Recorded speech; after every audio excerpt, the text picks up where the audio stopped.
Hey there, ladies, gents, and everybody in between. This is your pal Wolfie, coming back at you with a movie review. This time for the live action remake of The Little Mermaid. So, my history with Disney. So, I am a massive Disney fan. Well, mostly of their older generation. So, I grew up in the 90s. So, I had what I would consider the very best of Disney growing up. Um, it has been teeter since then, but when it comes to the classics, you can't miss. You can't miss with any of them. So when they announced that they were like, because they've been doing these live action remakes for whatever the reason. When they announced that they were moving on to Little Mermaid next, I was skeptical because The Little Mermaid is, well, when I rank my favorite Disney films of all time, it goes The Lion King, then Beauty and the Beast, and then The Little Mermaid. So that movie has a very, very, very special place in my heart. It means a lot to me. So I'm like, oh Lord, I don't know how this is going to work out because Disney has not had a good track record with these live action films, in my general opinion. I haven't really enjoyed them. The only ones that I can remotely say that I liked were The Jungle Book, um, which was a lot because I actually don't like the Jungle Book animated film. So for them to make that one and for me to like it, that was a big deal. Um, I didn't think The Beauty and the Beast was fantastic, but I thought it was pretty good. So I did enjoy that one. And Maleficent, that was another one that I really liked. So of their entire catalog of live action movies, those were the only ones that stood out to me at all. So again, they don't have a good track record with me in these movies. But then when they announced who they were going to cast as Ariel, they got my attention because that's the essence of Ariel is her voice, her singing. So the original Jodie Benson, legendary. Her voice is absolutely legendary. So the first part of that they could have messed up the whole film with is if they cast wrong as far as the singing voice. So when they cast Halle Bailey, I'm like, okay, now you guys might have a movie. So knowing that, my my excitement went up just a little bit. And then when they released who the rest of the cast was, and when they announced that Alan Menken himself was going to be doing the music and stuff, I'm like, all right, okay, now I'm on board. Now I'm officially on board. So I actually went into this movie pretty freaking excited with everything that I had been hearing about it, all the previews leading up to it. They had your girl's attention. So um, when I tell you that I love this movie, I mean it. I really mean it. So what I'm gonna do is I'm gonna try to keep it non-spoiler, but then at some point I'm gonna start talking spoilers, and I'll be sure to say when I am gonna be doing that. So where do I even begin? First of all, Alan Menken, he never misses. This man never misses. The soundtrack of this film is fucking legendary. Like there's no other way to put it. Like the music, the music is always the biggest thing when it comes to Disney. Like above anything else, the music is the most important thing. And if you don't get the music right, the rest of the movie falls apart. That's what happened for me with the other movies was none of the music hit. Like even with Beauty and the Beast, some songs I'm like, okay, that's nice, but it just didn't hit. This movie, Halle knocked it out of the fucking park. Like I just couldn't they couldn't have cast a better person for this because her voice is simply phenomenal. I couldn't believe the riffs of the way her voice matched up with so many of the lyrics and it's just absolutely baffled. I was not expecting it. Like, I knew she was a good singer. That part wasn't news to me. It's just that I didn't realize how good of a singer she was. So, hats off to that woman 1,000%. Because, like, if nothing else locks you into this film, her singing and the way she just captures the spirit of Ariel is just perfection.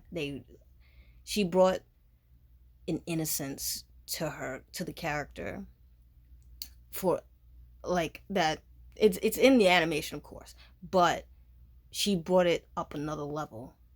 Like, just the way that she reacts to everything that's going on around her and everything. It's infectious. Like, you're excited for her. You want to see, you really get invested in her character. So when I tell you she brings Ariel to life in a way that is exceptional, I mean it. And I mean it a lot. Like, I can't imagine who else they could have cast after this. Like, I can't imagine anybody else playing it now.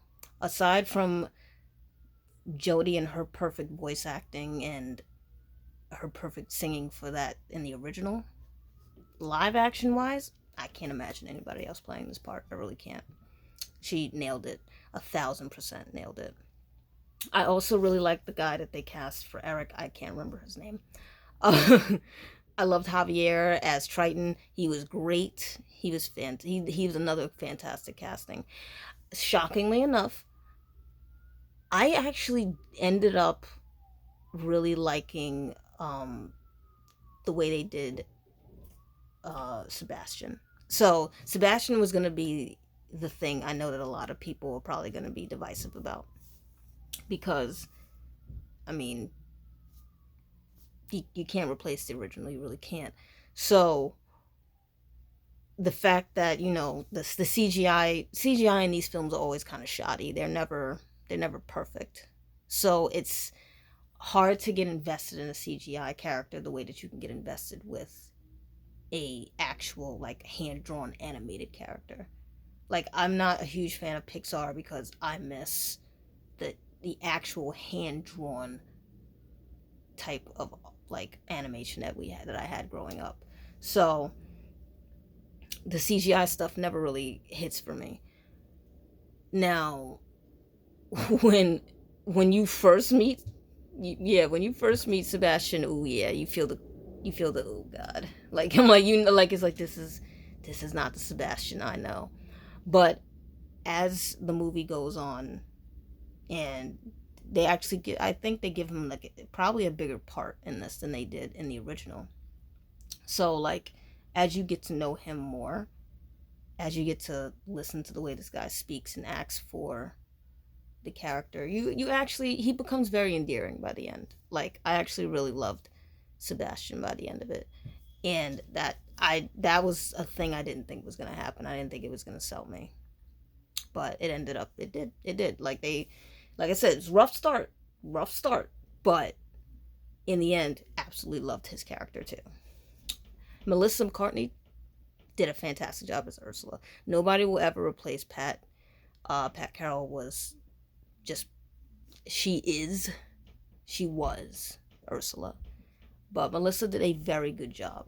Um, I I was iffy about some of the parts for her, only because there were some creative choices they made that I'm like, but I will save that for the spoiler portion of this. Um, but again, she did a good job. Um, and they, I can't remember. I can't remember his name, but the butler dude that's always with Eric, they found a way to make him awesome in this movie. I fucking loved him. He was like the ultimate shipper in this.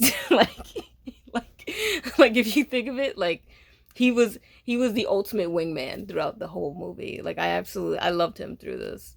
And we actually get to meet Eric's mother in this one, the queen.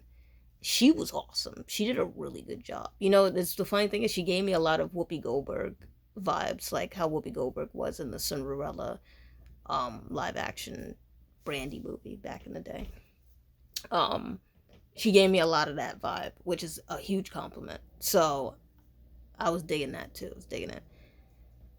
So moving on from the characters, the story itself, they kept the core of the story intact, which great. You never want to lose that. They were able to, the way that they were able to mix up the classic and the modern was actually, to me, flawless. So they modernized it in the way that now we get to actually spend more time with Eric. We get to, he's not just like, that was always like my one critique about the Little Mermaid, was she fell for him simply because he was handsome. Like, okay. But now she actually, like, we get to see what she sees in him. So we get to see his personality. He gets to actually get fleshed out, and I really enjoyed that. Because then it made, when they came, when the parts where she's on land and they're spending time together, it made it more believable. It made them falling for each other a lot more, like, oh yeah, I get it, I get why these two, I get why it, because I personally, again, absolutely love the Little Mermaid.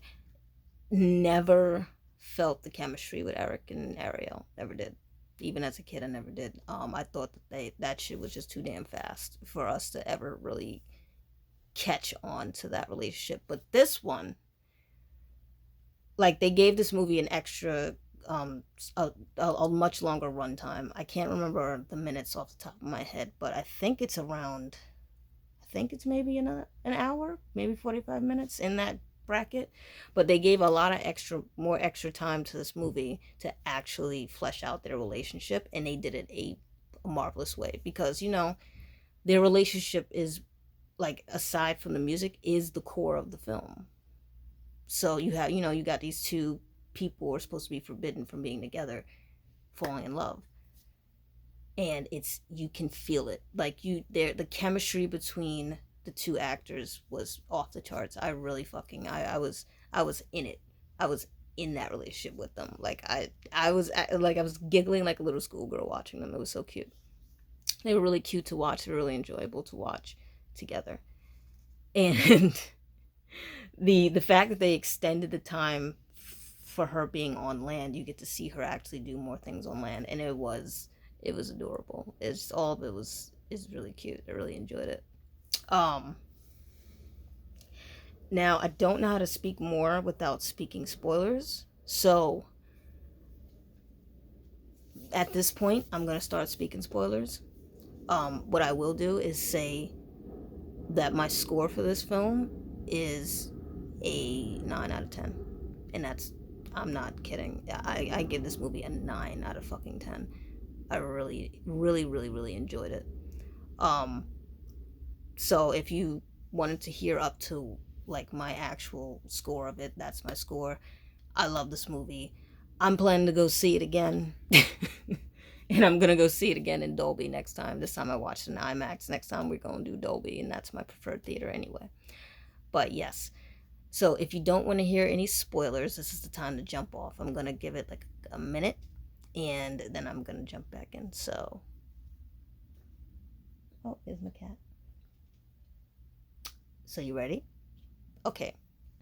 Spoiler part. So, where do I even start? So, spoiler wise, I really liked the fact that they got rid of a lot of the, like, the marriage portions of this game, that's how this game, I'm so used to doing game reviews, the marriage portions of this film. So, like, when you see, like, Vanessa tricking Eric, she doesn't, it's not a full blown, like how in the cartoon she full blown does mind control. It's like, it's just suggestion. So it's not full blown mind control. So part of his real self is still there, and then there's the part of him that's acting according to her hypnotic magic or whatever have you. But because he still has himself is still aware of everything, he's fighting with himself And I love that they did that. So he didn't just off the cuff say, I'm marrying this woman right now. They just did an engagement. Like, he's like, I'll get engaged. Like, she saved my life. I want to get engaged to her. But they didn't. Nobody was getting married, so it wasn't a full blown wedding like it was in the cartoon. So I like that they did that because, who just fucking marries somebody straight off the bat just because they saved your life? That doesn't make any sense. So I like the fact that, like, no. Like, this woman saved my life. I'm gonna get engaged to her. There's like an actual build up to it. So I like that. Um, and the cool part was that, again, like, because he still had self awareness, he's acting on these things that Ursula is like subliminally telling him to do, but his true self is like, I don't know why I'm doing this. Like, he's acting, but he doesn't know why he's doing it, but he's doing it. And I like that. I like, because it brought this nuance to him, because it's like, holy shit, like, this spell is definitely breakable. He's fighting with it. He doesn't know how to get out of it.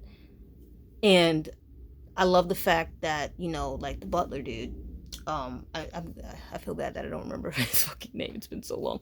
But the butler dude, he's like, dude, what are you doing? Like, I understand, this lady saved your life and all, but you was just hanging out with Ariel and y'all got chemistry off the charts. Like, when I tell you he's the ultimate wingman, he is the ultimate wingman. I love this dude. He was one of my favorite parts of this movie, and I wasn't expecting that at all. Like, he's very forgettable in the actual animation, besides maybe one or two parts where there's my cat.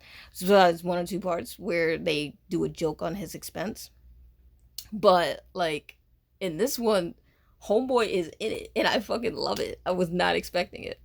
So I gotta get his name down at some point, because he was a real one. Servant dude was a real one. So yeah, like, and then to add to that, I really like, when I tell you, it was just so cute watching them in the market. Between her doing the carriage ride thing and then them going into the market, and you get to see just how much she's not in touch with the world she's in. Like, you can see the influence that Scuttle basically had on her, because this bitch is eating flowers. She's doing the whole fork thing in front of everybody in the market. She looks lost and fascinated at the same time. It's hilarious. And then you get to see like, I love that they snuck Jodie in there as one of the market people. I'm like, hell yes, the original. We get to have a moment between the original and the new age. I'm like, yes, I love that. I love when they do shit like that. So seeing like that I was like, when I saw her, I got excited, because I'm like, the Ariel. I love it. I didn't expect her to be in it at all. So that was a nice little drop of surprise.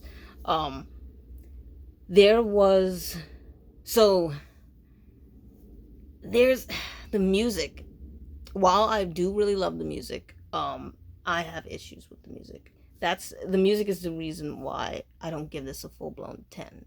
Because while the originals are fan-fucking-tastic, it's the new songs I'm not a fan of.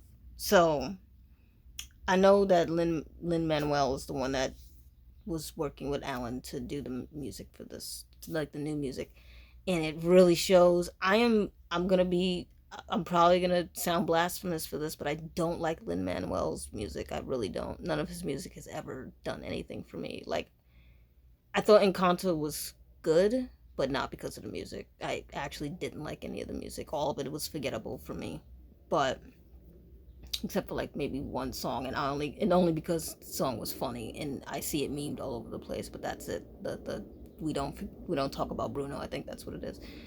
The rest of that movie, I only really liked it for the actual like story, but I hated the music. I did not like the music at all. So his influence with the music, it dialed it real down for me. Like, I can feel how much, like, the difference between Howard Ashman's, may he rest in peace, like, his lyrics, his, like, it's just his music. You can feel it so much more. Like it's just he understood the assignment 1,000%. May he rest in peace. That man was definitely a musical genius. Lin Manuel, he he tries too much to make things poppy and hip hoppy, and I wouldn't nah, I was not here for it. I just wasn't. That to me, that was the only things that brought the movie down for me was that, and then I will also say that you do miss some of the magic from the animated film because, like, there are certain parts in the animation, in the animated films, like say the part where the in with a wedding in the original where the wedding is getting messed up, in engagement when engagement is getting messed up, you know because it's live action, you lose the ability to do some of that the little tricks that you could do with the animated films. So like you can't just have animals sprouting and taking over the damn boat, whatever have you, like they did in the movie. And they didn't. And this time they didn't have it in a boat. They had it at the palace. But so yeah, like you can't really do that. Like you don't. It doesn't have that same. What's the word I'm looking for? It just doesn't. It loses that magic that animated films can give. Same deal with the Under the Sea film portion. The song is still great. They did a really great rendition of it, but because you don't have the animatedness, you don't have like when he's like talking when he's saying what the animals are doing in the song. You can't see the animals actually doing that, like where they have like the animals playing instruments, and then you have the little blackfish is like like you don't see any of that. Like he's just saying it, but it's not being seen, and that's I can see that it takes some of that magic that the animated film had with that, and but it's not a complete loss. It's not something like because they in replacement. First of all, I love that they added Ariel singing along with it. She like I any excuse to keep having Haley sing, I'll take it. Keep letting that lady sing. So I liked that they incorporated her into the Under the Sea this time, and they do a nice set piece of her being under the water and seeing the beauty of all the plant life and stuff like that. Like that, it was still great. So it's still a great segment. It's just like I said, you just lose some of the magic that comes with the animated because you don't have that part of it. But yeah, all that aside though, oh god, how could I almost forget? I really love that they gave her so much more agency. So Ariel has a lot more agency in this. So she's not just this naive girl who falls head over heels for this dude. She she doesn't just rely on him. So and she's not like just fawning after him all the time. She is like her genuine curiosity in the world itself outside of the ocean is there. She's not hyper focused on just this one dude. She's hyper focused on the world itself and trying to want to be literally, as the song says, part of that world. Like I love that they actually showed that, like her genuine curiosity and all that stuff. And then like even the part where he finally learns what her name is. They're like laying in the boat and he's showing her all the constellations. So she uses that as a way to teach him what her name is. Like so she's like he showed her the Aries constellation, and she has him say it, but then she keeps messing with him, like messing with his mouth to make him stop at certain points until he finally figures out she's trying to tell him that her name is Ariel. Like I like that. I thought it was so cute. Like again, it's really hard for it's hard for me to get invested in some of the Disney romances sometimes because it's just so fast and it doesn't feel like they don't really build up to the whole happily ever after shit. This they fucking did it. Like they really made it believable. Like, it's just so many damn cute moments between them. And you know what? I don't want to spoil all of those. Like, definitely go see this goddamn movie. Just go see it. It is so good. It is now it's for me, it's my favorite Disney live action film. And for the longest time, The Jungle Book was the one that had that title, because I thought, to like I said, they made me go from having an animated film that I genuinely didn't like, and ended up fucking loving the live action remake for it. So, and in this one, they ended up taking what is among my favorite film, not even just my favorite Disney film, but among my favorite films of all time, and ended up giving me a new way to love and appreciate it. That's all I could ever really ask for. That's all, I think that's all any of us could really ask for when it comes to these things. And they nailed it. Like, who, whatever they decide to do next, I really hope that they take lessons from this movie, and that they find a way to replicate what they did with this one and do it for the whatever other ones they're gonna do, because this was the winning formula. This one was it. This one was it. But I got like I can't wait to go see this movie again. I can't. I really can't. Part of me wanted to actually try to see it, sneak another viewing of it. But I had things to do today, so I couldn't do that. But thank you for whoever decided to stop and watch this, my very low budget movie review, and hearing the ramblings of an old decrepit Disney fan. And I hope that if you decide to go see the movie for yourself, that you enjoy it as much as I did. And love this movie.